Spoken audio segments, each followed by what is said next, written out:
Do most borrowers take out loans so they can attend elite schools or business schools, Dr. Bishop?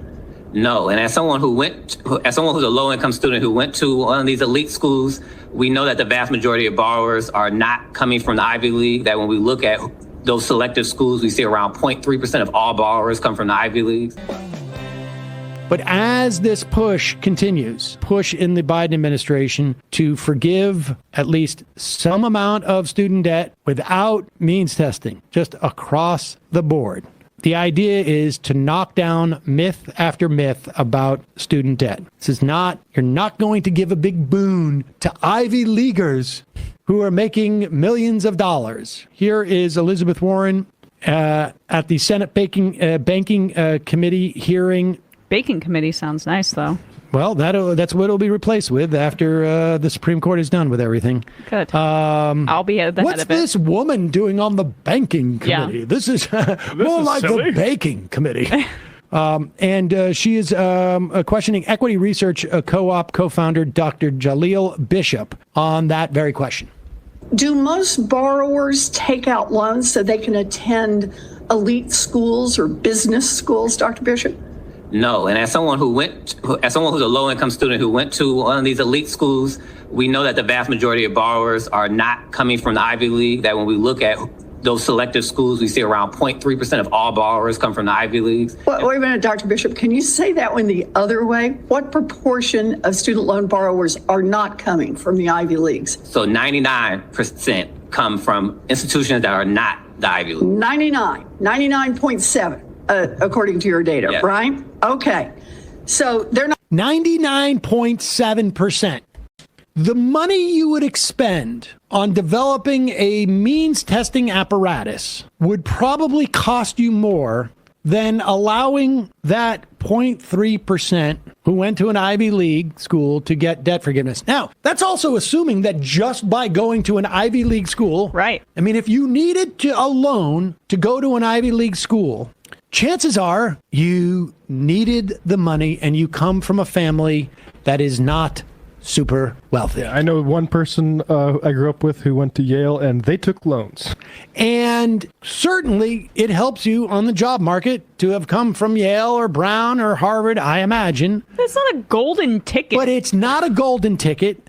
You still have to pay back those loans. And also, we want people who go to Yale or Harvard or Brown or whatever it is to go into professions that don't pay a lot of money, that go into jobs that don't pay a lot of money. We want those people to go into public service. We want those people to become social workers or teachers. And if they've got a loan burden, they're less inclined to do it. So it's both, A, that it tells you nothing that these people went to an Ivy League school, and it also is just not the case that there's many of them, if that's what your problem is. And in fact, excluding them from this kind of provision is like a negative incentive that just codifies this, rarefied system around Ivy League schools. It just funnels them into like being a corporate lawyer or being a banker. Why is that what they want?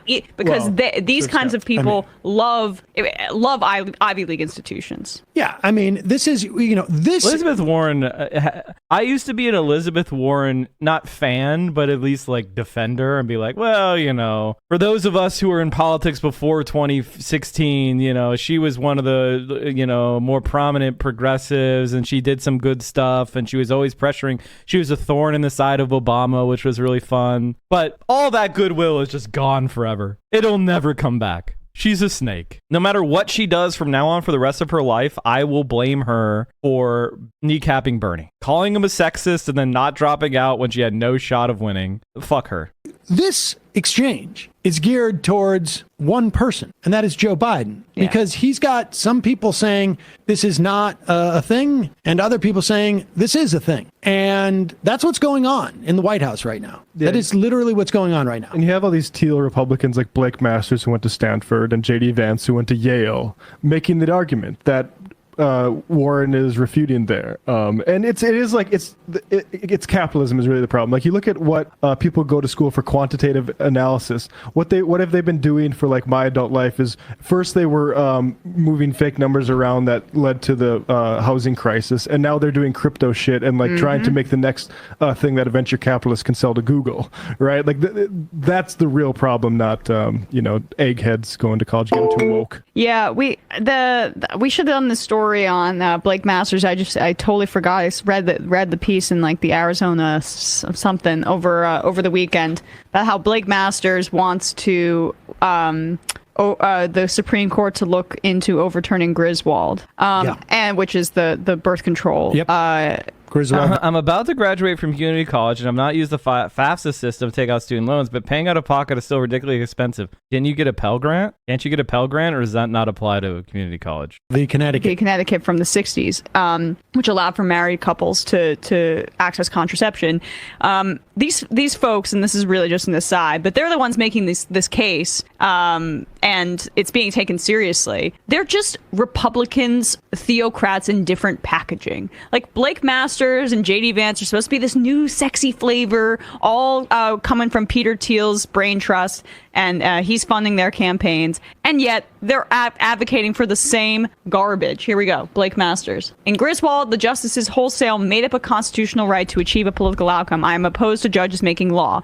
It is the job of the legislative branch to create laws, not the courts. This is separation of powers 101. So, like, there he's getting around it, and Republicans do that all the time by criticizing the methodology in which these justices reached this activist. This is a conservative, and this is such a good point from Emma, but basically this is conservatism in a nutshell. They use process. When they can't defend the outcome, they'll say, oh, our hands are tied and, we just believe in process. But when they want an outcome, they engineer the outcome. So when they can't defend the outcome, they say, oh, it's process's fault. But when they want they agree with the outcome, but they can't defend it, they'll say it's the process. When the outcome of the process is something they disagree with, they engineer the process to get the outcome they want. They can change the process. Then this is what they do constantly, fucking constantly. Anybody who agrees with a conservative when they're like, oh, I don't agree with the outcome, but the process is, I'm so principled, you're a fucking dope. Also known as the Manchin method. Yes, exactly. I mean, he's a conservative, obviously. This conclusion about women, or actually just couples, having the right to contraception. It's the same guy. It's the same person as all the Republicans we've seen for decades and decades. Of course. But they think that it's like a new, they just look a little bit different, and they're younger, and they come from VCs and fancy colleges. Give me a break. But this always happens. I'm telling you, Paul Ryan, they did like big spreads, new sheriffs in town and blah, blah, blah. The press always does this. They always find the new hip Republicans who are the same reactionaries. It's just that they're wearing like a leather coat, or they've got a hip haircut. But I just want people to just marinate on this for a second. Think about the idea that there is an entire political party, and they have control now of the main apparatus to interpret the Constitution, that believes that the Constitution, the freedoms that you have, do not include the right for you to take birth control. That is a right that needs to be bestowed upon you by a Senate where 40 million Americans can vote for Democrats, but it's controlled by the Republicans. 40 million extra people, I should say. I've been working at the CIA for 25 years, and how do I create a unit? What do I do? Well, you go to the building you're in, and you haul in about, I would say, 100 tons of pig shit and diesel, and you buy as many ball bearings as you can, and you pack those ball bearings around the 100 tons of pig shit and diesel, and then you smoke a cigar. President, we've had, now two of whom have been elected without the popular vote, and a House that's incredibly gerrymandered. Those people, those politicians you don't have a right to take birth control. Those people have to bestow that right upon you. What other rights do you need bestowed upon you? Guys like Blake Masters talk about freedom and liberty and this and that, but he does not believe that you have the freedom or liberty to take birth control pills. Is there legislation that says we're allowed to have aspirin? Or Twitter accounts? Twitter accounts? Or what? I mean, what else? What else don't we have the right? I mean, it's Of this pose of, I want you to have rights, I just don't want you to get them from the Supreme Court. Yeah. Right. But it's not from the Supreme Court. Does the Constitution give you the right to take birth control pills? Does the Constitution give you the right to take aspirin? Does it give you the right No. to eat food? Where does it say in the Constitution you're allowed? Doesn't Marbury versus Madison throw out any argument constitutionalists, textualists have? The court case proved the Constitution is a living, breathing document that has to change over time. It literally doesn't make sense that you could say, there's no text in the Constitution for abortion rights while you throw out laws. Because there's nothing in the Constitution that says the Supreme Court can throw out laws. There's nothing in the Constitution that says the Supreme Court is the constitutional evaluator of the other branches. They created that right for themselves. In and of itself, you can't do what they're doing by the logic they're using. It doesn't make any sense. To eat food. Is there a law that says we allow people to eat food? I mean, the strict constructionism thing is really, it is so stupid to the point where, like, Thomas Jefferson gave up on it when he bought the Louisiana Purchase, right? Like, that was, and they were having those arguments where saying the Constitution doesn't say you can do it. It's like, well, we gotta. Yeah. So, this is such a moot debate that it's insane that we still have to do No, it so much later. this is theocracy. This is our Taliban. Yeah, no shit. It's the Al-Qaeda is what I call it. I mean, it's hopeless. Republicans in at least 3 states are vowing to pack state Supreme Courts until judges strip abortion protections from state constitutions. They're going to pack courts at the state level. What does that mean? The Republican Party is planning to increase the size of Supreme Courts in their states to add judges. Oh, norms. Nobody fucking cares about your norms. I think that, like, the more you know about politics, the more insane you feel. Ironically, overturning Marbury versus Madison requires the precedent and powers granted for Marbury versus Madison. So that's literally a logical legal paradox. Not really. You could just say we don't have the powers that this decision says that we have. That's not a contradiction, because you're overturning a prior precedent, not law. A precedent isn't law, it's precedent. And the court has the power to overturn its precedents, not the power to, but you could easily overturn the precedent that says you have the power to overturn laws without that being a logical contradiction. Oh, by the way, chat, I want to show you something incredibly funny. Sometimes I have this really bad habit of talking to people on Twitter. Like, when dumb haters reply to me who are like Destiny fans or something, sometimes I just like talk to them and go like, what's wrong with your brain? Like, you know, if somebody's like, Mike, you are economically illiterate, or they just say there's some, and I look at their thing and I look who they follow and it's all dumb fucks. Sometimes I'll be like, I want to pick this person's brain. So I will like reply to them. It's funny. It's funny to me. I don't really give a shit about Twitter, but I do use it as a way of wasting life. It's probably the biggest, it's my personal toilet. I retweet people I like. I'll use it. I'll steal content from it for the stream, or, you know, but that's pretty much my personal toilet. I take a dump in it, you know? I don't care about doing the memes and putting a lot of effort into it, because fuck it, it's worthless. Okay? All right? That's my personal opinion. Okay? But maybe I'm wrong and I should put more effort into it. I don't know. I'm getting close to 25,000 followers on Twitter, so maybe I should care more. But I literally don't. I don't give a fuck. I don't try to be funny. I just post toilet shit. Anyway, I posted, you know, about why Bitcoin is a scam, which is a great video from the Gravel Institute that we should totally check out again if we talk about the crypto bros getting fucked. But anyway, somebody jumped into my replies by the name of Chimera Shitpost. Now, this is the pretty standard Destiny fan, orbiter, debate pervert moron, okay? No one follows them. They've been on this website 7 years and they post, and nobody in the world gives a shit what they have to say. They're unimportant. They're literally anime PFP, just useless. But they exist. Who do they follow? Oh, me, Lauren Southern, Demon Mama, Hassan, Hans of Harkir, who? Counterpoints, who? Dylan Burns, who? Every single debate pervert dipshit, basically. Every single debate pervert. And I can tell you, my reaction is I block debate perverts because they're fucking worthless. I do not want to debate necrophilia with you. No, I do not want to debate the age of consent with you. I would rather not. No. So anyway, pretty standard debate pervert fan. And it's funny because they're like, it's very ironic because I said in this post, leftist content creators protect their viewers from grifts. Conservative content creators exploit their viewers. So the Gravel Institute specifically went out when Bitcoin was rising and made a video shitting on Bitcoin. And they really took a lot of heat for it, right? They took a lot of heat for it because Bitcoin is a Ponzi scheme. It's a great video. I really recommend it. And this guy replies, it's ironic coming from the biggest grifter on Twitch. Now, if you don't know what a grifter is someone, and the way we discuss it, is somebody who says stuff because it gets them clout or money, not because it's what they actually believe. Somebody like the best example of a grifter would be Candace Owens. Candace Owens ran an anti-Trump website in 2016, and then she pivoted to being one of the biggest Trump supporters ever when she got clout and views from it. So she doesn't believe what she says. She's doing it for money, okay? I have been advocating for progressive politics well before I was ever on Twitch or YouTube or Twitter or anything else. I was campaigning to run for state representative, okay?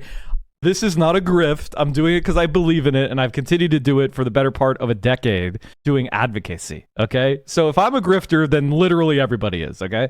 Whatever. Funny. I'd say the biggest grifter is the person who declares NFTs to be worthless and stupid, and literally 2 days later signs a deal to push them to his community. Now, if you don't know this is Destiny. Destiny said to his community, oh, NFTs, they're fucking stupid. They're a grift. They're a waste. And then, no shit, 2 days later, he signed a deal to push NFTs for Twitch clips. Like, people could buy an official NFT of a clip of his Twitch stream. That's grifting. That is, I think NFTs are a scam. And then, oh, you gave me some money? Now everybody in my community, go buy these NFTs of my clips. That's a grifter. That's a scumbag. And no matter what anybody says, that's who he is, okay? He's a scumbag. He's a grifter. Like, he's open about being a cynical piece of shit. His fans think that's what makes him cool. He's such a cool. He's got the dark triad. He's a sociopath. He's like Machiavelli from Nebraska. Dude, okay. Couldn't hack it as a StarCraft pro, got famous by being edgy for 12-year-olds. Wow. He's an egoist. He said, you both grift a ton. Arguing about who is the first or second largest grifter on Twitch between you two is not a worthwhile conversation. I said, well, I would take the title because he's banned. Anyway, I went and looked at this guy and I saw all the people he followed, and I said, wow, you watch really bad content. I hope your mental health is doing okay. Because I legitimately was like, why is this dude jumping into my replies to post this? He has to be he wanted me to read that, right? So he has to, or they really there's something going on. Anime PFP jumping into Twitch streamers' replies to say they're a grifter. I can't imagine a more pathetic thing in the planet. I really can't. So I was like, you know what? Let's show some compassion to this guy. Let's have a conversation with this guy. He said, you know how if someone's super depressed and they start to cut themselves, if it can make them feel good? That's what watching content creators like you and Destiny feels like to me. And I said, who is good? Because I was curious, like, okay, he hates me. He hates Destiny. Now, he's been following Destiny for the longest and he repeats his points. But I was like, who's good? Like, who's smart? Who should I follow? I want to know who these people think is smart and good. And he said, implying there's a good political content creator on Twitch. I was like, I just want to understand who you're a fan of. Anyone on YouTube? Your brain is fascinating. Like, I want to know, who does this person think is smart? Who does this person think we should listen to? There's got to be someone, right? Somebody?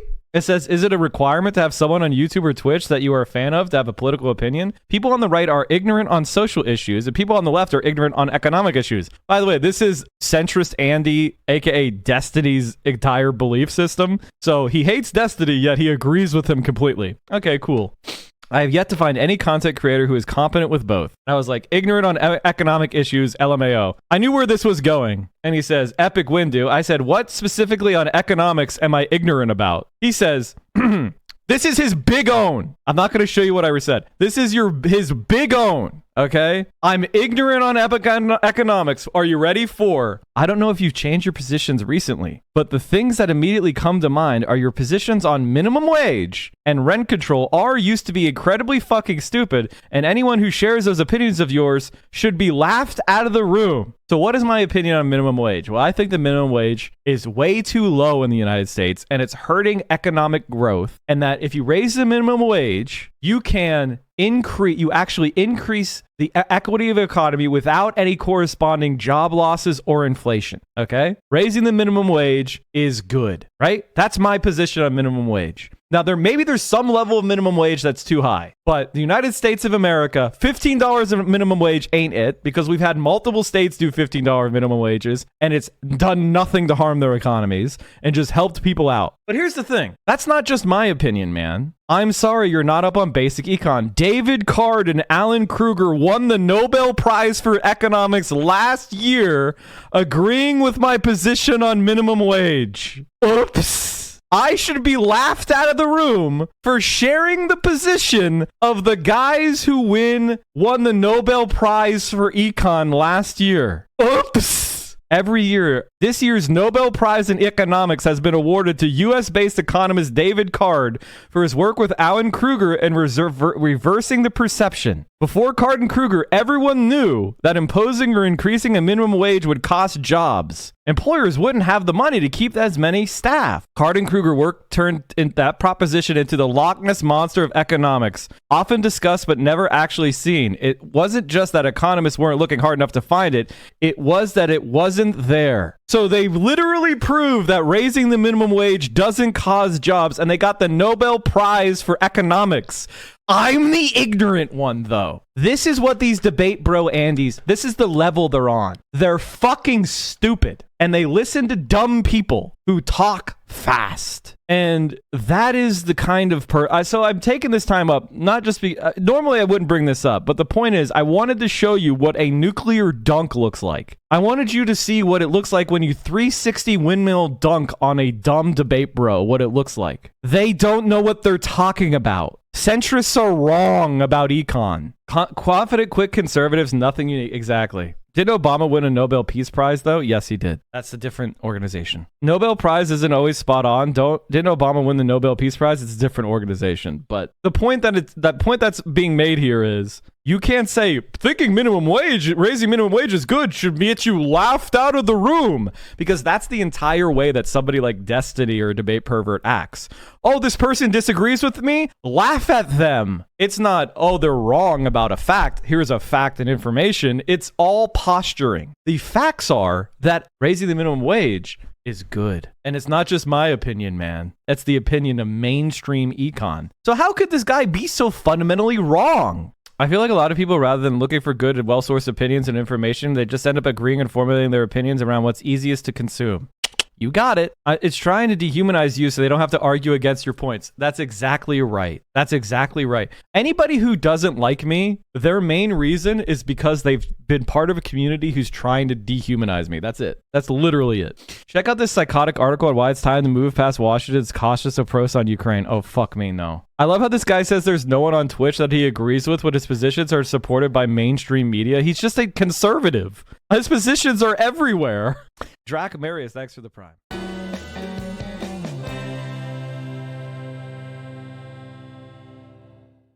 You have an obligation to like, comment, and subscribe.